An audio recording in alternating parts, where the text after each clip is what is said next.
Voilà, on a assez peu de temps pour vous parler de beaucoup de choses, donc je ne vais pas faire du tout d'introduction longue, au contraire.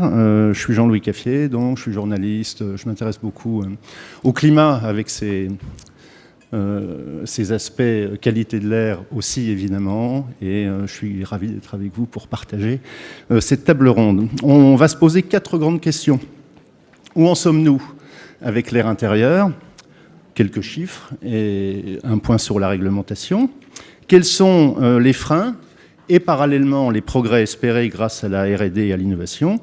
Troisième question, quels sont les leviers pour améliorer la qualité de l'air ? Enfin, quelles sont les perspectives en termes de marché ? Ça nous intéresse aussi. Et on terminera par une petite question bonus, sans supplément, à la veille d'élections assez importantes en France. Tiens, quelle est la mesure qui permettrait d'avancer pour travailler la qualité de l'air ? Participe Marc Brévière, vice-président marketing et communication chez Aldès, Jean-Christophe Simon, directeur de la recherche du groupe SEB, Muriel Voisin, directrice de la responsabilité sociale chez Dalkia, filiale du groupe EDF, Nadia Herbelot, qui est chef du service qualité de l'air à l'ADEME, Laurent Guédon, responsable des programmes multiconfort chez Saint-Gobain Habitat, et Philippe Pelletier, qui est tout au bout, donc avocat et président du plan bâtiment durable. Mon cher Philippe, on va commencer ensemble, si vous le voulez bien. Le titre de cette table ronde, je le rappelle, du bâtiment à basse consommation au bâtiment bonne respiration. J'ai l'impression que c'est vous qui avez soufflé ce titre. Je me trompe ? Écoutez, ça pourrait être le cas. Je vous en laisse la paternité, mais il me va très bien. Oui. Il me va très bien parce que il pose un mouvement, une évolution. Il y a une certaine cohérence dans le parcours qu'on essaye de construire, même si, et je commence tout de suite par le dire tel que je le pense, la qualité de l'air intérieur dans les bâtiments n'est pas, pour le moment, centrale dans l'action qu'on développe. Et je le regrette. Oui, parce qu'on s'est vu souvent dans d'autres circonstances, c'était énergie. Alors, et économie d'énergie, bien sûr. Il faut, quand on démarre une action publique de très grande envergure, puisque à terme on va changer la façon d'habiter nos logements ou de vivre dans nos lieux de travail, il faut commencer par un bout. Et je pense que Borloo a été intelligent de dire on va commencer par un sujet facile à comprendre par chacun, c'est l'économie d'énergie. Un bout qui était légitime, voilà. D'ailleurs, hein, bien sûr. On consomme trop, on sait que le score du bâtiment est très mauvais en France sur le plan de ses émissions de gaz à effet de serre et de ses consommations d'énergie. On va commencer par le sujet de la maîtrise de l'énergie. Ce sujet, ça nous a occupés, ça s'est traduit par 2 actions. Du côté du neuf, la réglementation thermique 2012, du côté de l'existant, cet effort qui commence à porter des fruits, notamment à l'égard des plus fragiles, qui est rénover en isolant mieux les bâtiments. Avec des aides qui sont nombreuses, hein, des prêts à taux zéro, etc. Cette étape, ça continue, disons. Cette étape, elle n'en est qu'une, et on est déjà dans l'étape d'après, qui est de dire le sujet qui vient, il n'est pas seulement thermique, on a fait le tour de la thermie en isolant bien nos bâtiments, on va peut-être pas aller plus loin. Le sujet, il est environnemental. Et ça veut dire plusieurs items. Celui auquel on s'attaque tout de suite, c'est le poids carbone du bâtiment au cours de son cycle de vie. La question de la production d'énergie en même temps qu'on construit un bâtiment, que ce soit la production par le bâtiment lui-même ou par l'environnement du bâtiment, et moi je pense que c'est comme ça que ça se produira, c'est-à-dire une production mutualisée d'énergie renouvelable. Et puis, et là on arrive à la question de la qualité de l'air, tout ça c'est fait pour une seule chose, améliorer le mieux-être des occupants des bâtiments. Et là vient poindre plusieurs sujets, dont la qualité de l'air intérieur. Pas seulement la qualité de l'air intérieur, mais la qualité de l'air intérieur, à côté d'une meilleure isolation acoustique interne aux bâtiments collectifs, une attention plus grande au confort d'été, une capacité donnée aux gens de piloter efficacement les bâtiments. Enfin, voilà quelques-unes de ces évolutions dans lesquelles s'inscrit l'amélioration de la qualité de l'air intérieur. Donc vous pouvez penser qu'on a été un peu lent à traiter le sujet.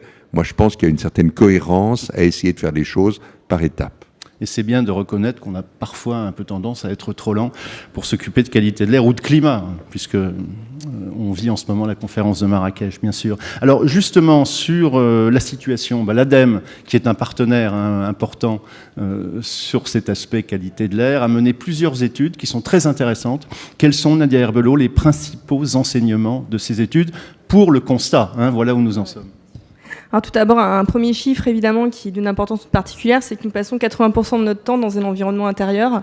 Ça a été dit par Madame Genou tout à l'heure que l'air intérieur était un sujet de grande importance et je confirme effectivement que c'est un sujet de toute première importance au regard ne serait-ce que de ce seul chiffre. Alors, un constat déjà, c'était le CEREMA qui en 2008-2011 a mené une campagne sur près de 1300 logements basse consommation pour regarder un petit peu ce qu'il en était de la non-conformité ou de la conformité de la ventilation de ces bâtiments. Alors le constat est absolument éloquent et les chiffres sont très parlants puisque sur ces 1300 logements, on en avait 68% de logements individuels qui étaient non conformes sur le sujet de la ventilation et 44% en logement collectif. Donc vous voyez que les chiffres sont absolument effarants. Donc fort de ce constat à l'ADEME, nous avons mené un certain nombre d'études. Nous avons donc poursuivi les travaux avec le CEREMA et un certain nombre de partenaires, dont certains d'ailleurs sont autour de la table, via un projet qui s'appelle Via Qualité, qui a été soutenu dans le cadre du programme de recherche Cortea, qui est piloté par l'ADEME. Et d'ailleurs, je vous invite, j'en profite. Je vais juste vous demander, monsieur, de poser votre micro parce qu'il cogne contre le fauteuil. Voilà. J'en profite pour vous convier. Le 15 décembre, nous présentons 17 autres projets et également le projet Via Qualité à une journée de restitution des travaux de Cortea. Il y aura un certain nombre de sujets sur l'air intérieur, mais également tout un tas d'autres sujets sur le sujet qualité de l'air, également extérieur. Alors ce projet Via Qualité, il visait à équiper 21 maisons basse consommation pour regarder un petit peu tout ce qu'il en était de la conformité, notamment de la ventilation. Et alors le résultat, c'est qu'aucune de ces maisons n'était 100% conforme, aucune.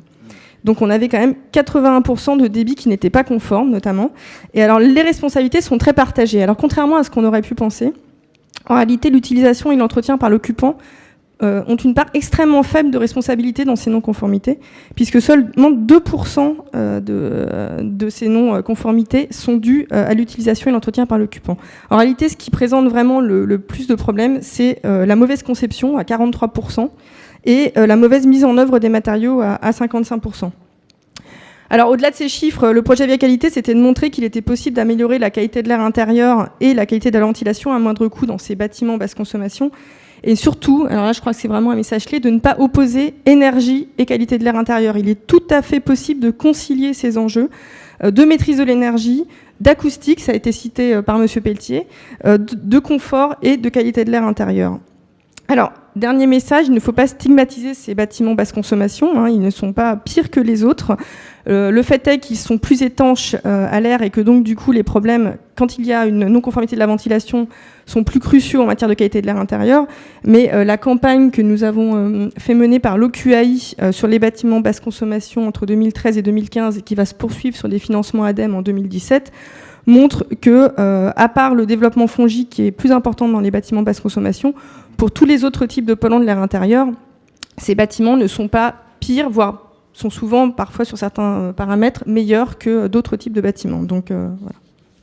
Alors, les chiffres sont assez impressionnants. Philippe Pelletier, la réglementation n'est pas appliquée. C'est la conclusion qu'on peut en tirer. Philippe Pelletier est là. On a toujours tendance à demander à un juriste ce qu'il pense de l'application de la règle. Oui. Et franchement, ce n'est pas mon sujet principal. Bon. Mon sujet principal, c'est celui qui vient d'être évoqué, c'est-à-dire on a besoin d'une prise de conscience accrue de l'importance du sujet de la qualité de l'air intérieur. Et on a, en France, encore du progrès à faire. On me contredira peut-être, mais les Anglais ont développé des études sur le lien entre la qualité de l'air intérieur et la santé à grande échelle qui montrent le coût social et sanitaire que représente la mauvaise qualité de l'air intérieur.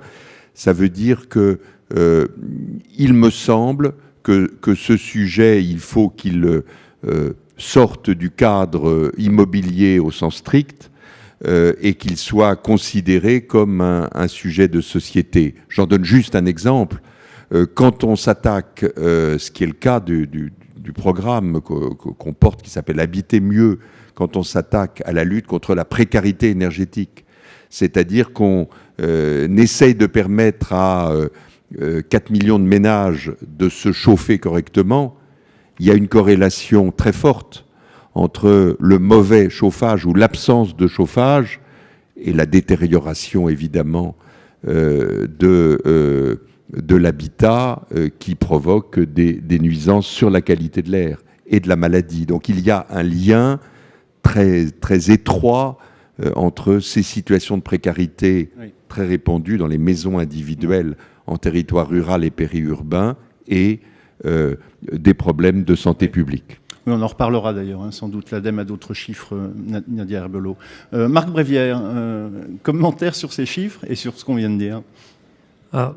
Déjà, la bonne nouvelle, c'est que on a un niveau de qualité d'air, certes mauvais à l'intérieur des bâtiments, mais contrairement à l'extérieur, on sait comment le gérer. Ça, c'est déjà une bonne nouvelle, avec des systèmes de ventilation, de purification d'air, etc. Alors, le législatif a effectivement fait que on a privilégié depuis quelque temps le thermique, depuis quelques années, mais nous partageons, il n'y a pas de fatalité, on peut très bien économiser de l'énergie et s'occuper de la santé des gens. Il faut simplement trouver le bon équilibre. Donc ce n'est pas l'un ou l'autre.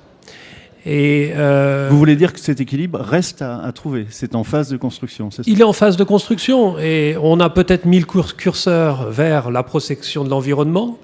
On le met un peu plus vers la protection de l'occupant et c'est une bonne chose. Et je pense que même si la prise de conscience n'est pas encore complète, le fait que nous soyons tous ensemble aujourd'hui ici montre que la prise de conscience est de plus en plus forte. Et d'ailleurs, au niveau du grand public, on voit, et c'est même plus des signaux faibles, on le voit sur les autoroutes, pics de particules fines, on le voit dans les médias, on n'en parlait pas il y a 10 ans. Oui, donc ça, c'est un grand changement. Et on a la conviction que finalement, ça viendra aussi des particuliers. Oui. Et qu'aujourd'hui, grâce à l'information, notamment aux objets connectés, vous avez l'information, vous pouvez avoir l'information sur la qualité de l'air dans votre intérieur. Et ça va aller de plus en plus fort demain avec les maisons connectées, avec mes collègues de Saint-Gobain et d'autres, des constructeurs de maisons individuelles. Votre logement sera connecté et indiquera le niveau de qualité d'air intérieur. Ce que disait Nadia Herbelot, c'est que finalement tout le monde est bien concerné, vous confirmez, et que tout le monde doit être acteur également. Jean-Christophe Simon, est-ce que pour aider chacun à être acteur, la réglementation doit évoluer et pourquoi ?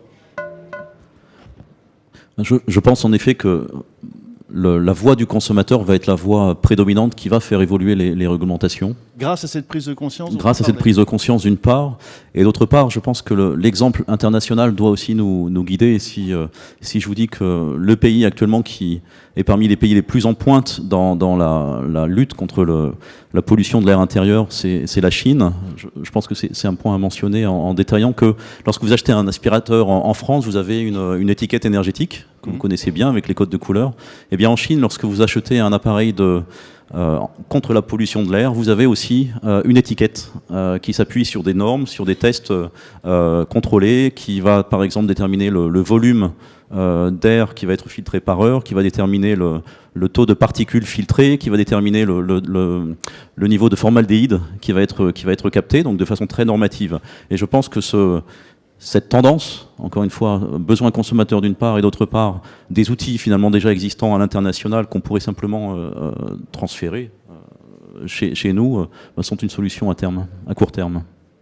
Alors, deuxième question, quels sont les freins ? Et puis les améliorations, donc on va en parler ensemble, les améliorations à apporter. Laurent Guédon d'abord, il y a des freins techniques aussi, comment vous approchez cette idée un petit peu globale Alors, il y a ce qui peut sembler être des freins, oui. Mais il ne faut pas que ces freins qui sont illusoires viennent bloquer viennent bloquer la conception en construction et en réhabilitation, parce qu'on parle, on parle beaucoup de la construction avec les bâtiments basse consommation, mais on en a aussi en rénovation.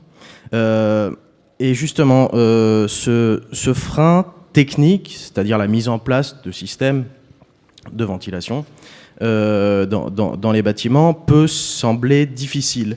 Mais c'est qu'illusoire parce que ça se conçoit. Et vous parliez des problèmes de conception. 43%, ce que vous disiez, c'est ce qu'on constate sur qu'il y a un panel de maisons neuves. Oui. Demain, il y a toute la rénovation. C'est une photo quand même un peu globale. Hein, tout à fait, voilà. Tout à fait. Mais demain, on va s'attaquer aussi au parc existant, qui a ses spécificités, qui a ses problématiques. Donc, il faut pas que ça reste une sensation de frein technique. Ça peut être, on peut passer au-delà par une bonne conception. Et j'étendrai cette conception, d'une part, on en a parlé à la ventilation, mais aussi à la conception, à l'ingénierie de l'enveloppe du bâtiment. Parce qu'on constate que, d'après un rapport de l'ANSES qui est sorti récemment, il y a 14 à 20% des logements dans lesquels on retrouve des traces de moisissure. Donc il y a du développement fongique qui ont un impact sur la qualité d'air intérieur. Et donc il faut vraiment penser la conception avec l'ingénierie de l'enveloppe, l'ingénierie de la ventilation, l'ensemble des équipements pour vraiment traiter au global le traitement de l'air extérieur, qu'est-ce qu'on amène à l'intérieur du logement, quels matériaux. Il faut des matériaux à faible émission de polluants, mais on a des matériaux actifs qui vont combattre ces émissions. Parce qu'on rappelle que le neuf, c'est à peu près 1% du parc immobilier par an, c'est à peine 1% aujourd'hui. L'ancien, c'est quand même là qu'il y a le plus de problèmes. Faire du neuf vertueux, je dirais que c'est facile, entre guillemets, mais rénover l'ancien, c'est là où l'enjeu est très important, non ? Tout à fait, mais c'est un beau challenge. Et il y a des exemples, on arrive à concevoir comme il faut, à rénover, à mettre en œuvre toutes les solutions comme il faut pour assurer une continuité, la sauvegarde du patrimoine existant et continuer à vivre dans tous ces logements. Alors Muriel Voisin, Dalkiab propose également des solutions un peu globales. Comment vous abordez ce problème ? Comment vous conciliez les deux finalement, énergie, qualité de l'air, environnement ? Je rejoins tout à fait ce qu'a dit Madame Herbelot, qu'on peut tout à fait concilier effectivement gestion énergétique et qualité de l'air. Effectivement, Dalkia, nous on travaille sur des solutions globales en fait de gestion du bâtiment, notamment dans les écoles et dans les hôpitaux. Voilà. Et donc il y a vraiment un triptyque qui est qualité de l'air, confort thermique et économie d'énergie. Alors, ce qu'il faut savoir, c'est que, par exemple, dans une entreprise, si la masse salariale coûte 100, l'exploitation va coûter, la maintenance va coûter 10 et la gestion de l'énergie va en coûter 1. Donc, on peut voir du coup que si on gagne 1% de productivité, en fait, sur les salariés, en fait, on paye toute la gestion de l'énergie et effectivement, donc on est bien sur gain de productivité, amélioration en fait du confort et de l'occupant et des salariés. Dalkia, on travaille on est partenaire d'Efficacity, qui est un consortium en fait de 30 partenaires et qui travaille avec 100 chercheurs en Île-de-France. Notamment, on copilote en fait une partie sur la modélisation de modèles innovants en fait sur l'efficacité énergétique. Et les chercheurs qui travaillent dans Efficacity ont sorti un certain nombre d'études, notamment en Suède et aux États-Unis, sur le fait qu'effectivement, si on investit 100 €, on va gagner en efficacité, je dirais productivité, 500 €, c'est-à-dire 5 fois le plus. Et des études qui ont été faites aux États-Unis et en Suède dans des écoles ont montré justement que on peut, si on améliore en fait la qualité de l'air par la ventilation, normalement une meilleure ventilation, on va justement améliorer en fait la productivité des écoliers et leurs notes, ainsi que le taux d'absentéisme dans les entreprises.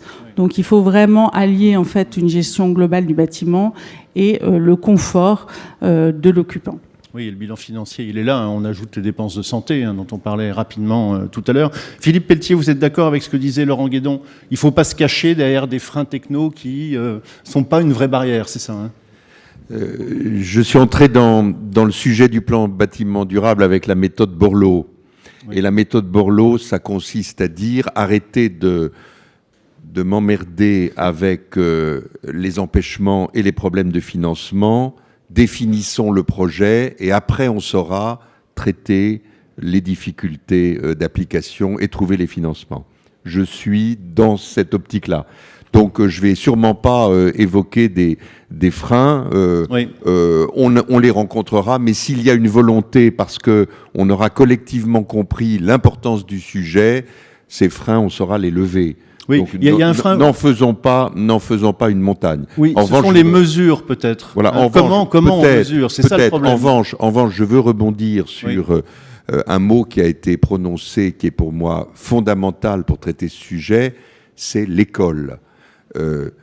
C'est le lieu par excellence où il faut qu'on développe des solutions intelligentes parce que mettant en place une ventilation compréhensible par les enfants, on fait des enfants des ambassadeurs extraordinaires de la rénovation des logements. Hein. C'est par les enfants que beaucoup de parents ont appris la prévention routière et se conduisent un peu mieux au volant. C'est par les enfants que j'ai appris le tri des déchets.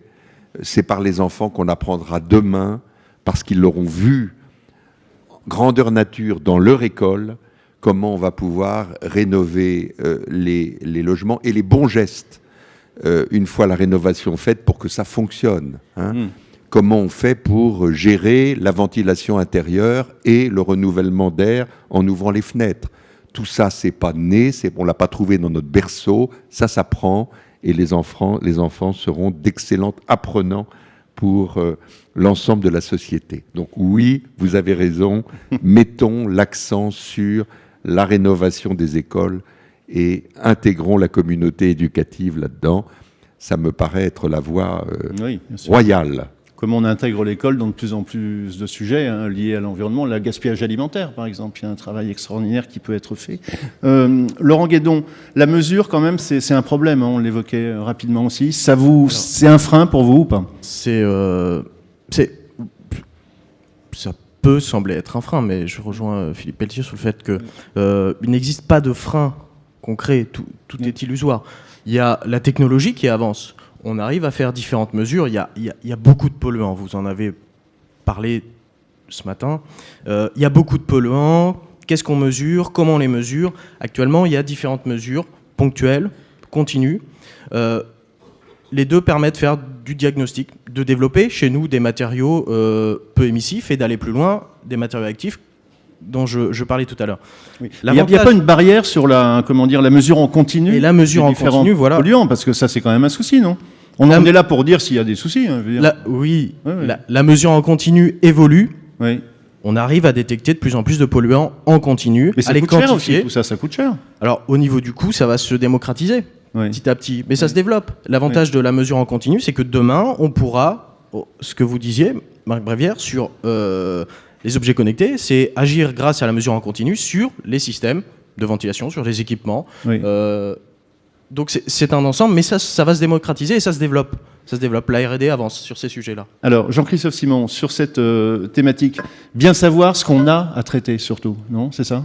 Oui, et c'est vrai que je vais décrire en quelques instants un exemple concret, en effet, de traitement. Nous avons lancé sous la marque Reventa récemment un purificateur d'air qui a priorisé les composés que nous allons filtrer, et nous avons notamment focalisé sur le formaldéhyde. Et ce qui est très intéressant, c'est que c'est très difficile de mesurer le taux de ce composé dans l'air. Et la solution que nous avons utilisée avec une start-up prometteuse qui s'appelle Etera sur Grenoble, c'est de développer des granulés qui vont piéger ce formaldéhyde en continu. Et ce qui est très intéressant, c'est que pendant ce piégeage de formaldéhyde, les granulés vont changer de couleur et arriver jusqu'à une couleur saturée, rouge, très, très intense, qui va montrer justement qu'on a atteint un niveau de saturation qui fait qu'il faut qu'on change le filtre. Et voilà, le point que je voulais souligner, c'était ça n'est pas la peine d'avoir des systèmes de mesure très compliqués. Encore une fois, en s'appuyant sur l'usage, sur le besoin du consommateur qui a envie de voir l'efficacité réelle de la filtration, voilà, on peut trouver des solutions, encore une fois, à leur portée. Voilà. Donc il peut y avoir des problèmes et des solutions, bien sûr, à travailler, à améliorer. Nadia Herbelot, en tout cas, pour l'ADEME, c'est le besoin d'intégrer vraiment la qualité de l'air à toutes les étapes, hein, dès la conception, c'est ça? Tout à fait. Effectivement, nous avons développé à l'ADEME une méthodologie de management pour intégrer la qualité de l'air dans l'acte de construire à toutes ces étapes. Donc cette méthode est actuellement testée dans 15 opérations pilotes, notamment dans le cadre du projet Inspire qui associe un certain nombre de partenaires qui sont présents notamment à cette table ronde. Et alors c'est une démarche de programme parce que dans cette méthode vous avez 3000 recommandations, mais bien entendu il n'est pas prévu que chacun applique les 3000. On peut commencer petit et grandir, mais ça s'applique à la construction et à la rénovation. Ça a été souligné par Monsieur Guédon, toute l'importance du sujet de la rénovation. Donc cette méthode s'applique aux deux. Et ça implique tous les acteurs. L'idée, c'est vraiment d'accompagner tous les acteurs qui interviennent sur la construction et la rénovation pour tous les types de bâtiments, sauf des cas extrêmement particuliers du type unité médicalisée ou des choses comme ça, mais ça s'applique sinon à tous les types de bâtiments. Et ça couvre toutes les étapes, c'est-à-dire le diagnostic de l'existant, la programmation, la conception, la construction et alors une étape extrêmement importante aussi, la réception des installations, y compris le contrôle à réception plus 10 mois. Parce que, voilà, donc vraiment, et à chaque étape, vous avez des préconisations méthodologie, des préconisations techniques, puisque ça a été rappelé tout à l'heure par Madame Joanneau. À l'ADEME, nous avons bien sûr un credo qui est très important, c'est qu'il faut associer les innovations technologiques et les changements de comportement. Donc il y a vraiment à agir sur ces deux aspects. Donc cette méthode agit sur ces deux aspects à travers vraiment des outils extrêmement concrets et applicables par tous les acteurs sur la conception et la rénovation. Marc Brévière, pour conclure cette partie, vous dites carrément qu'avec l'innovation, qu'avec la R&D, on va assister à une révolution dans le bâtiment? Alors je dis que l'innovation, c'est la clé du succès. Je vais prendre un exemple. Donc nous sommes une entreprise lyonnaise fortement implantée sur le marché français et nous venons de lancer en Chine le premier purificateur d'air centralisé. Donc vous traitez tout votre logement, qu'il fasse 50 mètres carrés ou 200 mètres carrés, et vous avez sur votre smartphone, même à distance, la qualité de l'air chez vous. Et ça, c'est une fierté aussi de l'industrie française et de la filière qualité d'air qui ne fait que se renforcer. Et nous sommes convaincus que la France peut être leader dans ce domaine au niveau mondial. Et dernier point pour conclure, c'est l'importance de l'éducation. Alors je partage complètement ce qui a été dit, oui. Et je prendrai l'axe de l'éducation de nos artisans et de nos professionnels. On a la nécessaire obligation en France de faire monter en compétences les professionnels pour que cette prise de conscience, elle soit générale et qu'on forme mieux nos professionnels pour faire des systèmes robustes et performants dans le temps pour sauver la vie de nos enfants dans le futur. Voilà, formidable. On commence à évoquer effectivement les leviers. Et celui-là, Nadia Herbelot, prenez le micro. La formation, l'information, c'est extrêmement important, mais vous allez nous expliquer pourquoi. Ouais, tout à fait. Donc effectivement, il faut agir sur tous les leviers. Donc il faut toucher tous les acteurs qui peuvent faire évoluer. Donc on a cité effectivement les écoles. Alors dans ce cadre-là, par exemple, à l'ADEME, nous avons développé une mallette qui s'appelle Écolaire, qui vise à aider la collectivité qui est gestionnaire de l'école, mais également le personnel technique qui s'occupe des installations de l'école et les enseignants et les élèves, donc vraiment à tous les niveaux dans l'école. Mais je rebondis sur ce qui vient d'être dit, effectivement la formation des professionnels est absolument fondamentale et vraiment aller sur le terrain, à la rencontre des artisans, des compagnons qui mettent en œuvre les matériaux et qui sont sur les chantiers. Oui, parce que là, si on est sur le terrain, il y a parfois des problèmes qui concernent le séchage, par exemple, des choses toutes simples, mais qu'il faut mettre en route. Hein, tout à fait. Du coup, nous avons développé, nous sommes en train d'expérimenter, donc nous avons une première expérimentation au mois d'octobre en Aquitaine, donc c'est vraiment tout frais, et nous allons avoir une deuxième session en janvier en Pays de la Loire, une formation des compagnons et artisans sur chantier. Donc ça se passe lors des réunions de chantier pendant 2h30. Donc il y a 3 temps forts. On essaye de leur expliquer donc les concepts de la qualité de l'air intérieur adaptés à la problématique des chantiers. Comment agir, quelles sont les bonnes pratiques pour agir, et puis également un retour d'expérience. Alors c'est vraiment une pédagogie adaptée au chantier. C'est pas des PowerPoint incompréhensibles. C'est des films, c'est des démonstrations de matériel, c'est expliquer vraiment aux compagnons et aux artisans comment il faut stocker les matériaux, le fait de les stocker à l'abri de l'humidité, comment il faut les mettre en œuvre, comment il faut tenir le chantier, mettre en place des déshumidificateurs, etc., pour éviter qu'on se retrouve dans des situations comme celles qu'on a pu connaître, qui ont pu être montrées dans nos travaux, de bâtiments qui viennent d'être livrés et qui sont complètement moisis. Donc vraiment, nous, le credo de cette formation, c'est qu'aujourd'hui, sur les chantiers, les entreprises elles construisent la qualité de l'air des bâtiments de demain. Alors, Jean-Christophe Simon, là on parle de formation, d'information, de communication d'une manière globale. Vous m'avez dit, la communication, c'est le premier levier. Expliquez-nous. Oui, clairement. Alors, sur plusieurs niveaux, je pense que, encore une fois, le point important aussi est la communication vers l'utilisateur final. Oui, c'est vraiment sur plusieurs niveaux. Quels sont les composés bon sang que nous devons filtrer dans notre logement? Quels sont les niveaux de ces composés? Donc, communication, mesure vont aller de pair. Je pense que le rôle des CMEI qui a été mentionné est primordial. Le point important pour moi est de dire finalement, comme vous le disiez en termes d'éducation, la pollution de l'air, c'est nous, c'est notre vie, c'est notre bien-être. Et je pense que le mot bien-être peut être utilisé ici à dessein.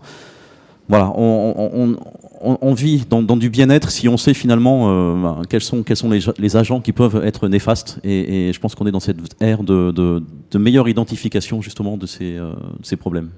Laurent Guédon, votre point de vue, information, donc informer les consommateurs respirateurs, c'est ça?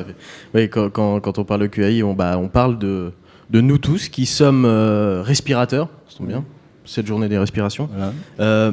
Mais je rejoins complètement, forcément, ce qui a été dit. L'action auprès des artisans,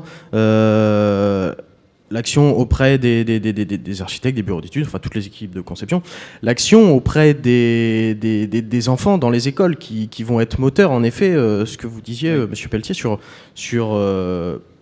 engager cette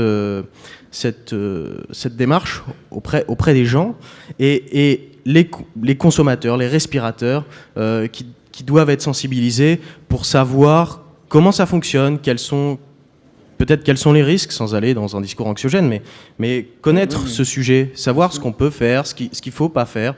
Voilà, la sensibilisation, la communication, l'information auprès des gens, des personnes. Oui, la prévention n'est pas anxiogène non plus. Hein. On essaie d'éviter les problèmes. Autant les affronter carrément.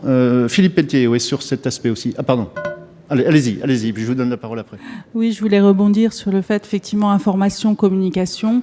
Donc c'est vrai que quand on ne travaille pas forcément avec les occupants ou les utilisateurs finaux comme Dalkia, par contre, on a la capacité, effectivement, de fournir des informations via des mesures, en fait, qui peuvent être mises en place. Et surtout de faire travailler en fait tous les différents acteurs ensemble. Et un des exemples, par exemple, de ce qu'on a fait l'année dernière, on a fait participer organisé un hackathon en fait sur le bâtiment intelligent, donc la gestion globale du bâtiment, et on a mis ensemble en fait les différents acteurs, donc collectivités, les élus, les syndics, les gardiens et l'ensemble en fait les personnes aussi qui récupèrent en fait les données. Et le premier prix de cet hackathon, c'est un petit robot ARU, justement, qui, lui, à travers des petites sondes, va capter en fait l'ensemble des informations et donner des conseils spécialisés en fait à chaque occupant. De la même façon qu'on peut faire, par exemple, du coaching énergétique dans les écoles lorsqu'on fait un contrat de performance énergétique. Philippe Pelletier. Voilà.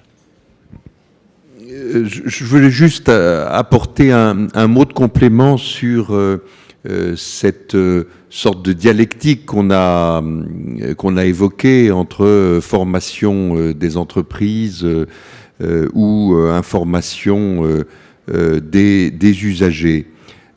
Finalement, lorsque on essaie de conduire un changement de la société et que ça passe par des actions et des travaux, on est en permanence sur la recherche d'un bon équilibre, comme sur tout marché économique, un bon équilibre entre l'offre et la demande.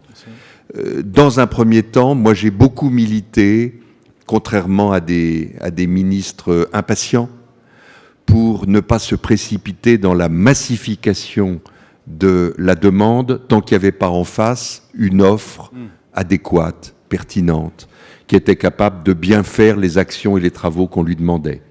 Je pense que ça aurait été un drame si on avait précipité l'ensemble de nos compatriotes dans des travaux financés, subventionnés, et qu'en face, il y a une prestation médiocre, parce qu'on est sûr à ce moment-là qu'ils étaient perdus pour longtemps dans cette action de rénovation. Bon, cette phase, il me semble qu'on a franchi un pas, et qu'on a aujourd'hui, par des actions diverses, l'ADEME a été extrêmement active dans ce champ-là. On a à peu près réussi aujourd'hui à avoir une offre de services à partir des mêmes entreprises, c'est-à-dire les artisans qui sont sur l'ensemble du sol français, qui est adéquate. Et on trouve partout sur le territoire des artisans suffisamment compétents pour mener ces chantiers. Et donc, le sujet maintenant, c'est celui sur lequel l'action va se développer, c'est la demande. Moi, je crois très profondément que c'est par la demande que l'ensemble de la filière qui offre les services va continuer à se transformer et à monter en gamme. Il faut donc que cette demande soit informée pour qu'elle comprenne les sujets, qu'elle les pose bien, et qu'elles sollicitent des entreprises la prestation qu'elles attendent. C'est par la demande qu'on va changer. Alors les entreprises, on va leur demander une petite réaction. Laurent Guédon, par exemple. Pour Saint-Gobain, vous allez me dire, oui, l'offre, nous pouvons l'assurer, j'imagine. Oui, forcément, l'offre... Mais est-ce que vous avez besoin que la demande se développe, comme le suggère Philippe Pelletier ? L'objectif, quand même, c'est d'adresser une offre à une demande. Oui. Donc, si on développe l'offre, c'est pour qu'elle soit utilisée. Oui. Donc, il va falloir...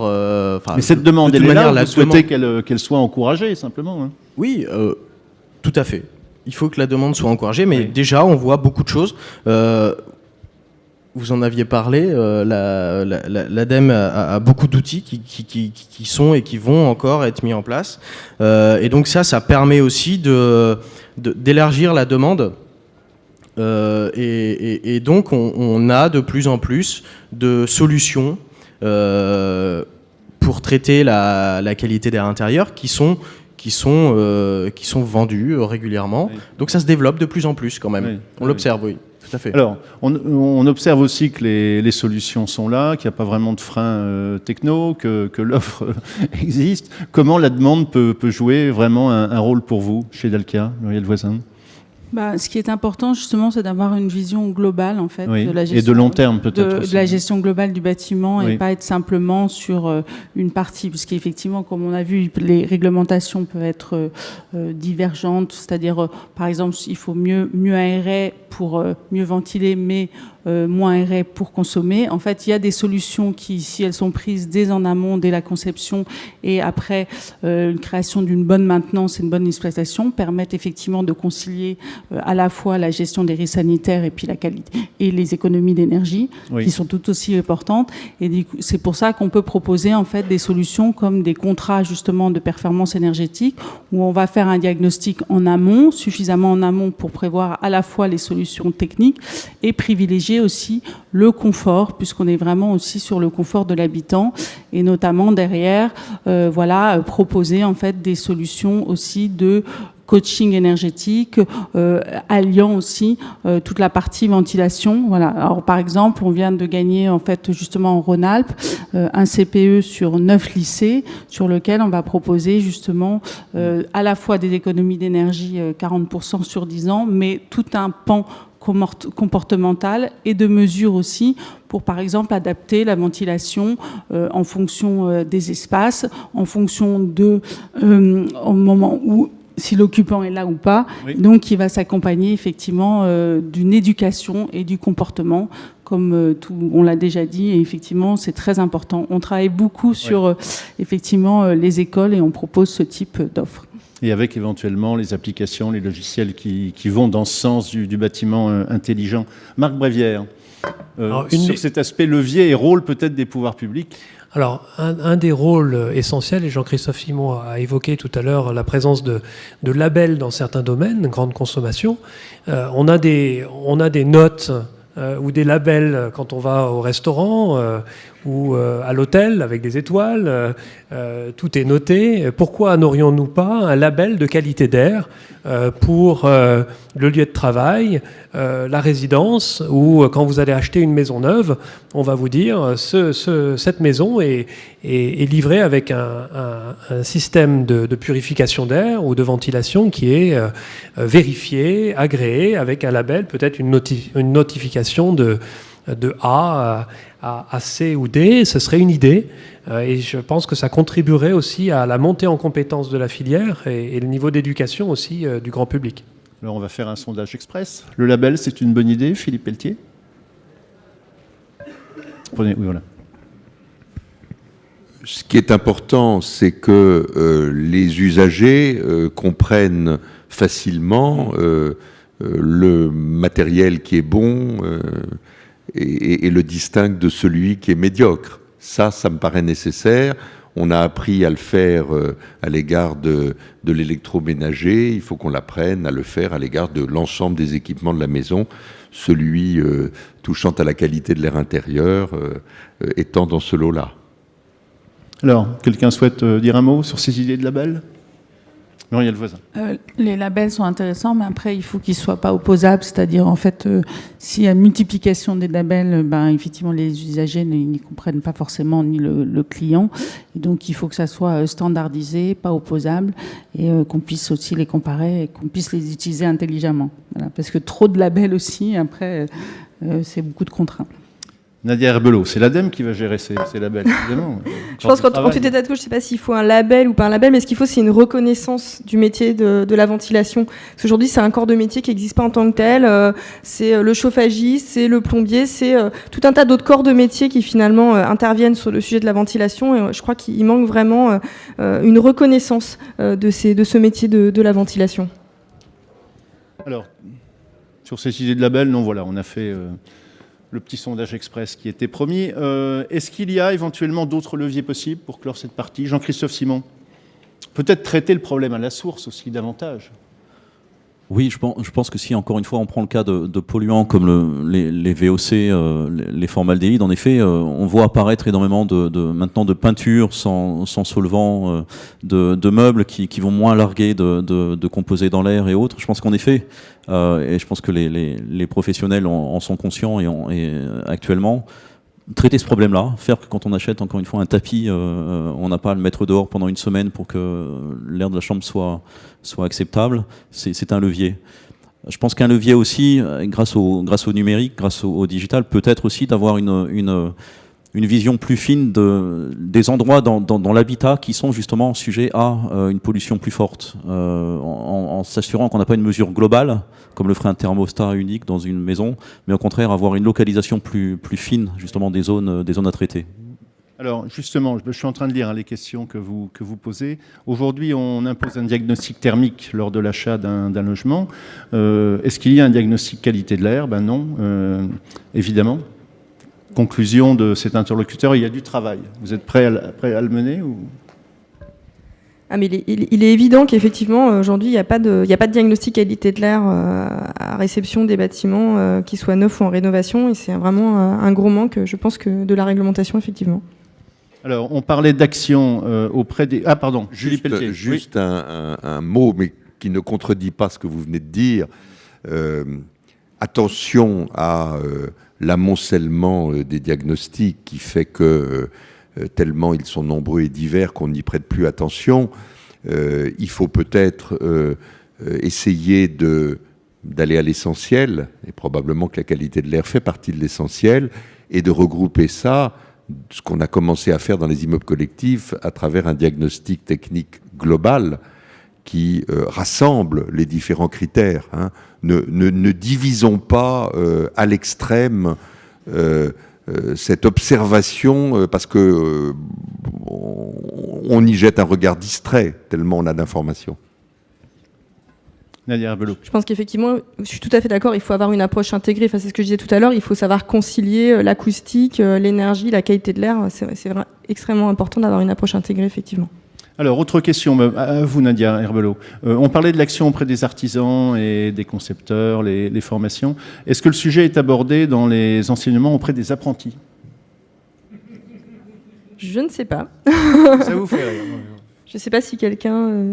Non. En tout cas, nécessité de le faire si ça n'existe pas. C'est Évidemment, pour aller dans votre sens. Il faut sens. agir auprès de tous les acteurs, dont ces apprentis. Alors nous, on intervient directement sur les chantiers. Comment Ah, il y a une réponse alors. Je crois que c'est une collègue de l'ADEME. Oui, tout à fait. C'est Joëlle Colosio, directrice régionale d'Île-de-France. Elle pas son nom. Alors, elle va prendre le micro. Voilà. Tout à fait interactif. Je vais compléter justement sur la formation, parce qu'on vient de lancer en Île-de-France un appel à projet pour former justement dans les lycées et les collèges et mettre en place des plateaux dédiés à la formation pratique, donc via les modules Praxibat. Donc on vient de lancer un appel à projet à destination des lycées, des entreprises, pour monter ces plateaux de formation, pour répondre à la question, pour former des jeunes qui vont arriver demain sur le marché du travail et qui vont être donc sensibilisés à ces sujets, notamment de la qualité de l'air intérieur. Voilà, ça complète. Oui, il y a du boulot. Et comme le disait M. Pelletier, c'est par les jeunes et c'est lorsqu'ils arriveront formés sur ces chantiers qu'ils porteront aussi les bons gestes vis-à-vis de leurs collègues un peu plus anciens. Et donc tout ça s'inscrit dans des démarches de progrès. Merci beaucoup pour cette intervention. Marc Brévière, allez-y. Oui, juste pour rebondir sur ce qui a été dit tout à l'heure. Entre nous, on parle de qualité d'air, mais on a interrogé 3000 personnes en France, en Chine et en Allemagne, et les personnes ne comprennent pas la qualité d'air. Pour eux, il n'y a pas de problème, tout va bien. Même en Chine? Alors, en Chine, à l'intérieur, ils pensent que leur qualité d'air dans leur logement est bon. Alors que ce qu'ils ne comprennent pas, c'est qu'il n'est pas forcément meilleur qu'à l'extérieur.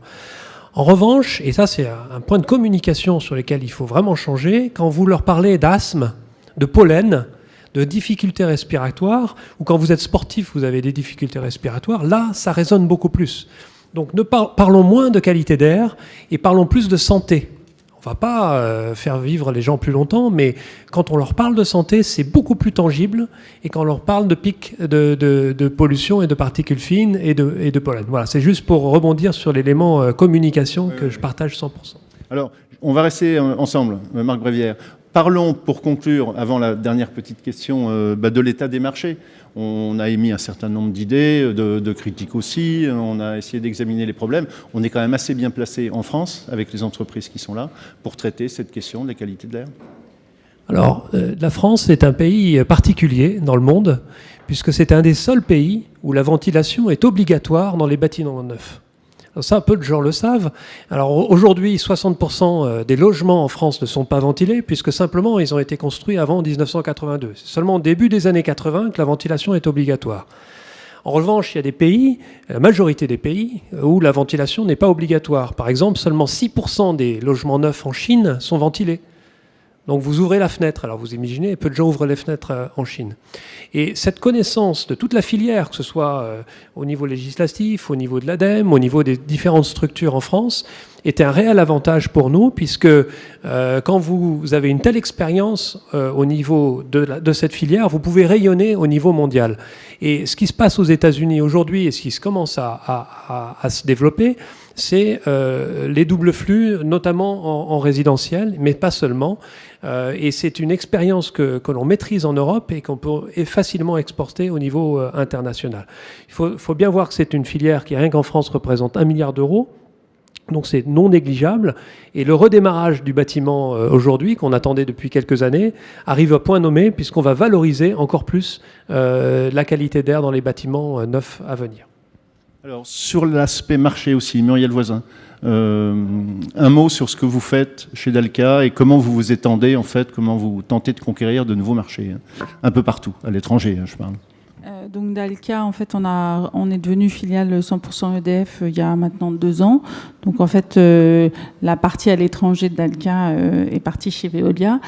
Par contre, on a un tiers de notre marché en fait en France qui est sur la gestion globale du bâtiment. Donc avec, du coup, effectivement, je vous disais, les écoles, le tertiaire, et notamment, on est très présent sur les établissements de santé, avec effectivement, on concilie gestion des risques sanitaires et puis efficacité énergétique. On est sur 2800 hôpitaux en France, et on est en train de se redévelopper effectivement à l'étranger, notamment en Pologne, aux États-Unis et puis au UK, où justement on vient de remporter un contrat de performance énergétique dans les hôpitaux. Jean-Christophe Simon, vous constatez vous aussi que le marché s'étend, hein, enfin, pour vous en tout cas. Bien sûr. Alors, Groupe SEB, nous sommes leader mondial du petit équipement électroménager, oui. Mais il est vrai que dans le domaine de la pollution de l'air, en effet, nous avons commencé à lancer nos produits en Chine, là où le marché était le plus développé. Les nouveaux appareils ont été lancés récemment en Europe et aux États-Unis il y a quelques semaines. Donc en effet, pour nous, la dimension pollution de l'air, traitement de l'air plutôt, est une dimension mondiale et nous sommes bien présents dans ce domaine-là. Et notamment au niveau R&D, nous avons une expertise forte en R&D. Les technologies que nous utilisons peuvent être utilisées et sont parmi les meilleures sur le marché, sinon la meilleure. Et nous travaillons avec nos collègues chinois sur des nouvelles générations, mais le point important, c'est qu'en effet, il y a un vrai savoir-faire en France sur ces technologies. Alors, une question du public très directe, qui s'adresse à vous aussi, Jean-Christophe. Comment savoir que les purificateurs, humidificateurs, etc., sont viables, qu'on est face à des produits qui fonctionnent? Me dites pas acheter Roventa, parce que ce serait trop simple. Non, mais vous l'avez dit. Non, je pense que sur plusieurs raisons. Je pense que nous avons évidemment des tests que nous conduisons de façon objective par des partenaires extérieurs qui nous permettent de comme valider. Dans l'automobile, par exemple. Exactement, mais de façon très positive, des tests validés avec des organismes respectés et respectables. Nous vendons aussi, comme je vous l'ai dit, nos appareils en Chine qui s'appuient sur des normes très strictes, justement comme je vous l'ai dit, pour avoir ces étiquettes. Donc encore une fois, nos produits passent à travers la moulinette de ces tests-là et ne posent donc évidemment aucun problème de qualité, de performance. Voilà. Merci. Alors, autre question, peut-être à Philippe Pétier. Pourquoi l'Allemagne a-t-elle changé les normes de ventilation il y a des années et toujours pas la France? Alors, je ne sais pas répondre, mais je vais vous donner quand même une réponse. J'ai l'impression, je l'ai dit dans ma première intervention, j'ai l'impression qu'on a du mal en France à tout faire avec un rythme suffisamment soutenu. On fait les choses par étapes, progressivement, puis tout ça, ça finit par s'assembler.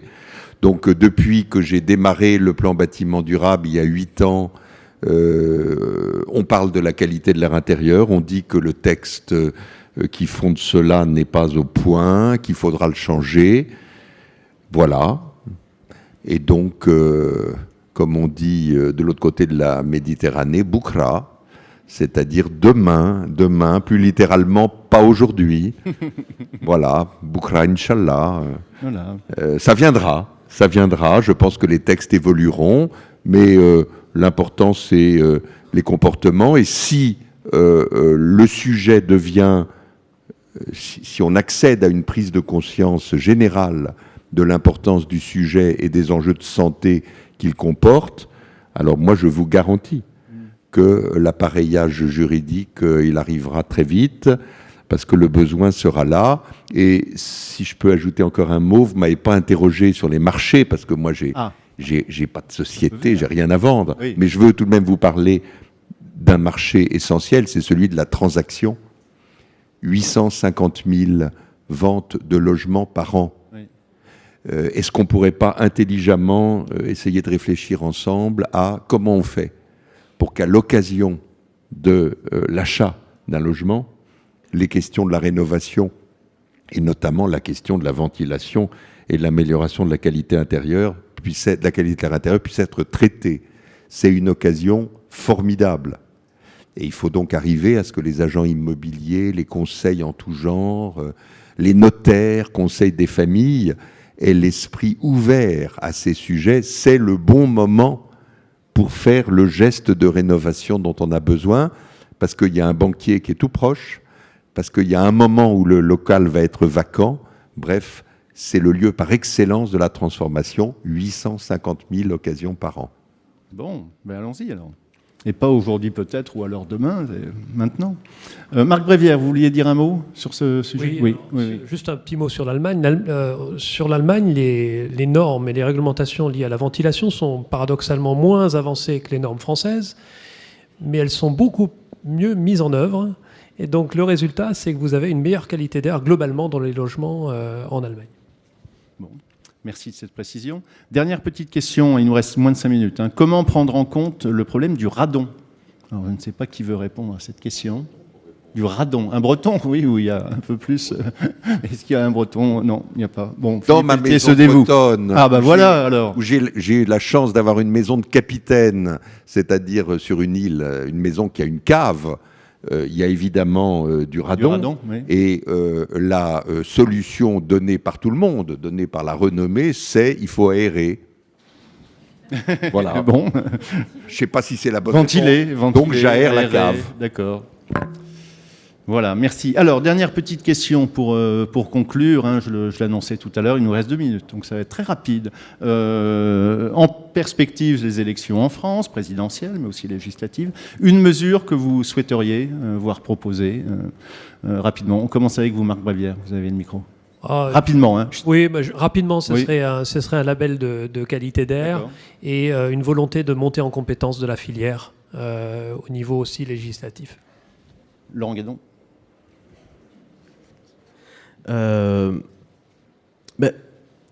Moi, j'intégrerais bien une méthode de qualification, de diagnostic, de vérification des systèmes de ventilation et essayer d'intégrer une méthode au niveau réglementaire de qualification de la qualité d'air intérieur.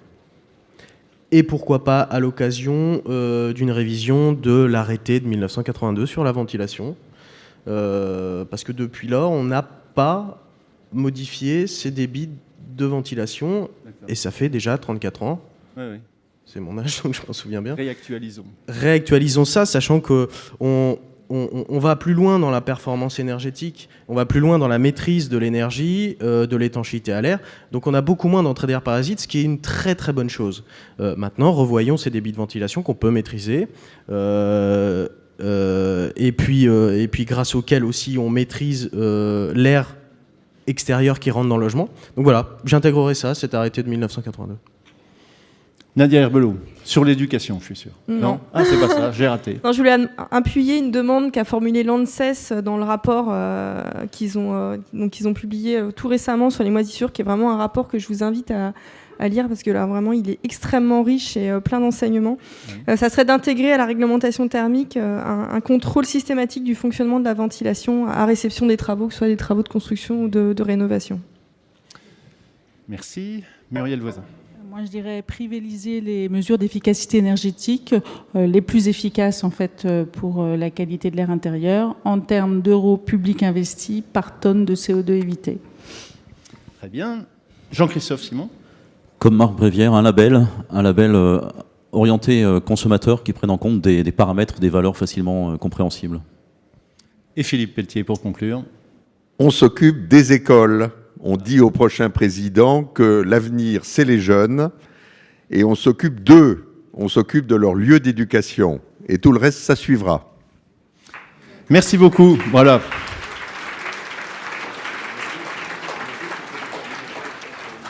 Voilà, c'est une belle conclusion, donc je n'ai pas besoin d'en faire. Merci à vous pour votre attention et merci à tous les intervenants. Merci. La suite bientôt.